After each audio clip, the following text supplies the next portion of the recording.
नमस्कार मित्रांनो, वेब मराठी या यूट्यूब चॅनलवर तुमचे सर्वांचे मनापासून स्वागत आहे। संपूर्ण महाराष्ट्रासाठी आत्ताच्या क्षणाच्या सर्वात मोठ्या आणि महत्त्वाच्या 10 ठळक बातम्या। राज्यात दिवाळीपूर्वीच दिवाळी, राज्य सरकारचे 12 मोठे निर्णय 5 ऑक्टोबरपासून लागू। त्यानंतर लाडक्या बहिणींसाठी सर्वात मोठी खुशखबर, राज्य सरकारने घेतला मोठा निर्णय। लाडकी बहीण योजनेसंदर्भात आता आधार कार्डची गरज नाही। 4 ऑक्टोबर शुक्रवार, काही मिनिटांपूर्वीच्या या बातम्या आहेत। या संदर्भात सविस्तर माहिती या व्हिडिओत जाणून घेऊया। तत्पूर्वी तुम्ही वेब मराठी या यूट्यूब चॅनलवर नवीन असाल तर खाली दिलेल्या लाल रंगाच्या सबस्क्राईब बटनावर क्लिक करा आणि समोरील बेल आयकॉन क्लिक करा, जेणेकरून अशाच प्रकारचे नवनवीन आणि माहितीपूर्ण व्हिडिओ तुमच्यापर्यंत सर्वात आधी पोहोचतील। तर चला, काय बातम्या आहेत सविस्तर जाणून घेऊया। बघा, संपूर्ण महाराष्ट्रासाठी आत्ताच्या क्षणाच्या सर्वात मोठ्या आणि महत्त्वाच्या बातम्या या आलेल्या आहेत। राज्य सरकारने अत्यंत महत्त्वाचे आणि मोठे निर्णय जाहीर केले आहेत। प्रत्येक बातमी आणि प्रत्येक निर्णय तुमच्यासाठी महत्त्वाचा असणार आहे। त्यासाठी मित्रांनो, हा व्हिडिओ शेवटपर्यंत पहा आणि व्हिडिओ आवडल्यास व्हिडिओला लाईक करा। तर बघा, या ठिकाणी पहिली मोठी बातमी, लाडकी बहीण योजनेचा तिसरा हप्ता सप्टेंबर महिन्याच्या शेवटी जमा झाला आहे। आता पुढच्या हप्त्याची लाभार्थी महिलांना प्रतीक्षा आहे। ऑक्टोबर आणि नोव्हेंबर महिन्याचे एकत्र हप्ते येणार आहेत। मात्र त्याचबरोबर आणखी एक मोठा निर्णय घेतल्याचं अजित पवारांनी स्पष्ट केलं। राज्याचे उपमुख्यमंत्री अजित पवार हे गुरुवारी बारामतीच्या दौऱ्यावर होते। यावेळी बोलताना त्यांनी अनेक मुद्द्यांना हात घातला। लाडकी बहीण योजनेबद्दल बोलताना अजित पवारांनी पुढच्या 9 महिन्यांची तरतूद करून ठेवल्याचं म्हटलं आहे। म्हणजेच पुढचे 9 महिने लाडक्या बहिणींना कोणतीही काळजी करायचं काम नाही। लाभार्थी महिलांना पुढचे 9 हप्ते मिळण्यास कुठलीही अडचण येणार नाही, असे आश्वासन अजित पवार यांनी दिले। त्यानंतर लाडक्या बहिणींसाठी मोठी खुशखबर, लाडकी बहीण योजनेचे ऑक्टोबर व नोव्हेंबर या महिन्यांचे एकत्रित 3,000 रुपये 10 ऑक्टोबर रोजी लाभार्थी महिलांच्या खात्यात जमा होतील, अशी घोषणाही उपमुख्यमंत्री अजित पवार यांनी बुधवारी केली। लाडकी बहीण योजनेचा लाभ घेण्यासाठी आधी अर्ज करावा लागतो। अर्ज करण्याची शेवटची तारीख आधी 31 ऑगस्ट देण्यात आली होती। त्यानंतर तारीख वाढवून ती 31 सप्टेंबर करण्यात आली। आता ही तारीख आणखी वाढवून 31 ऑक्टोबर करण्याची शक्यता आहे। सध्या ही तारीख वाढवलेली नाही। लाडकी बहीण योजनेचा फॉर्म भरण्याची शेवटची तारीख 30 सप्टेंबर होती। यानंतर ही साईट बंद झाली आहे। त्यामुळे कोणत्याही महिलेला सध्या या योजनेचा फॉर्म भरता येणार नाही। त्यानंतरची मोठी बातमी बघा, अजित पवार यांची सर्वात मोठी घोषणा।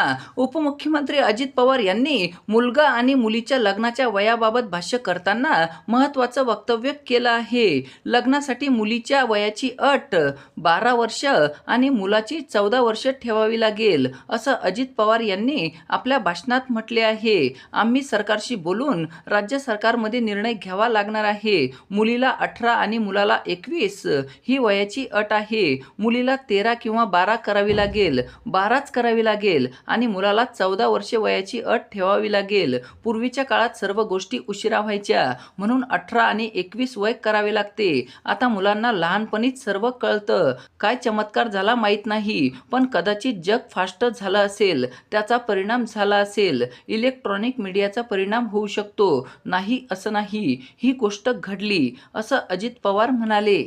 त्यानंतरची मोठी बातमी बघा, अजित पवारांचा बारामतीकरांसाठी मोठा निर्णय, एक कॉल प्रॉब्लेम सॉल्व। शक्ती नंबर 9209 39 49 17 हा नंबर आहे। तक्रारीसाठीचा नंबर आहे, फक्त बारामतीकरांसाठी आहे। यावर 24 तास सेवा राहील। या नंबरवर तक्रार केल्यास कार्यवाही केली जाईल। तुमचे नाव गोपनीय ठेवले जाणार आहे। पथकाचा नंबर आम्ही शाळा, कॉलेज, हॉस्पिटल आणि कंपन्यांच्या ठिकाणी लावणार आहोत। एखाद्या ठिकाणी अवैध धंदे आढळून आल्यावर तुम्ही व्हिडिओ काढून सांगा, असं आवाहन अजित पवारांनी केलं।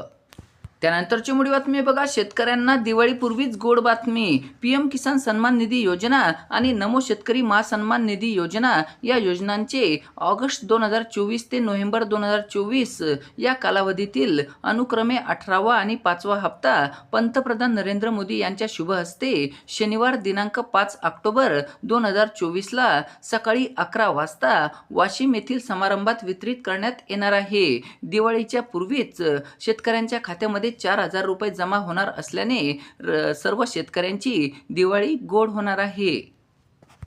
त्यानंतरची मोठी बातमी बघा, मनोज जरांगे पाटलांचा मोठा निर्णय, दसरा मेळावा आणि विधानसभा एकत्र आल्या त्याला आम्ही काही करू शकत नाही. नारायणगडावर होणारा दसरा मेळावा हा मराठ्यांचा दसरा मेळावा नाही. या मेळाव्याला 18 पगड जातीचे लोक येणार आहेत, असं मनोज जरांगे म्हणाले. फडणवीस साहेब आरक्षण दिल्याशिवाय आचारसंहिता लावणार नाहीत, आम्हाला त्याची खात्री आहे. मी लोकसभेच्या अगोदर सांगितले, सरकार निवडणूक घेणार नाहीये. निवडणूक लागण्या अगोदर मराठ्यांच्या मागण्याचा विचार करा, नाहीतर फडणवीस यांना आयुष्यातील मोठी पश्चातापाची वेळ येईल, असं मनोज जरांगे पाटील म्हणाले.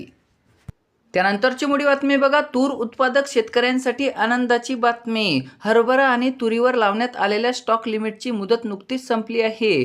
त्यानंतर नव्याने स्टॉक लिमिट लावण्याची कोणतीही माहिती सरकारकडून देण्यात आलेली नाही. त्यामुळे सध्या हरभरा आणि तुरीवर स्टॉक लिमिट नसल्याने शेतकऱ्यांसाठी ही आनंदाची बातमी आहे. आता लवकरच यंदाच्या हंगामातील तूरही बाजारात येईल. त्यानंतरची मोठी बातमी बघा, विधानसभेच्या सार्वत्रिक निवडणुकीची सर्वत्र राजकीय पक्षांनी जोरदार तयारी सुरू केली आहे. राज्यातील निवडणूक यंत्रणेची तयारीही अंतिम टप्प्यात पोहोचली आहे. जम्मू काश्मीर आणि हरियाणा विधानसभा निवडणुकीच्या निकालाची घोषणा झाल्यावर 2च दिवसामध्ये 10 ऑक्टोबरला केंद्रीय निवडणूक आयोगाकडून महाराष्ट्र आणि झारखंड विधानसभा निवडणुकीची घोषणा होण्याची शक्यता आहे. त्यानंतर मुख्यमंत्री एकनाथ शिंदेंचा लाडक्या बहिणींसाठी आणखी एक मोठा निर्णय. मुख्यमंत्री लाडकी बहीण योजनेतून 1,500 रुपये मिळत आहेत.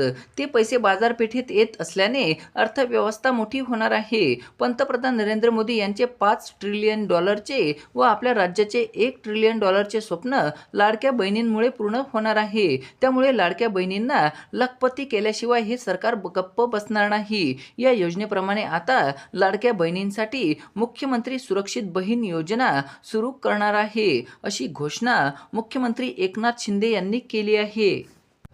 त्यानंतर राज्य सरकारी कर्मचाऱ्यांना दिवाळीपूर्वीच गोड बातमी. राज्यातील निवृत्ती वेतनधारक कुटुंब निवृत्ती वेतनधारकांना सेवानिवृत्ती उपदान, मृत्यू उपदानाची मर्यादा 14 लाखांवरून वाढवून 20 लाख रुपये करण्याचा निर्णय सोमवार दिनांक 30 सप्टेंबर रोजी मंत्रिमंडळ बैठकीत घेण्यात आला. या निर्णयाची अंमलबजावणी दिनांक 1 सप्टेंबर 2024 पासून करण्यात येणार आहे.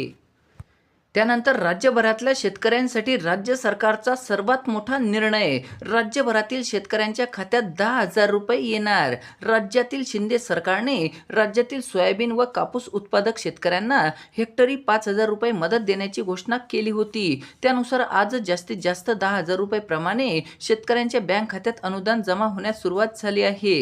तर काही शेतकऱ्यांच्या खात्यात ही रक्कम जमा देखील झाली आहे.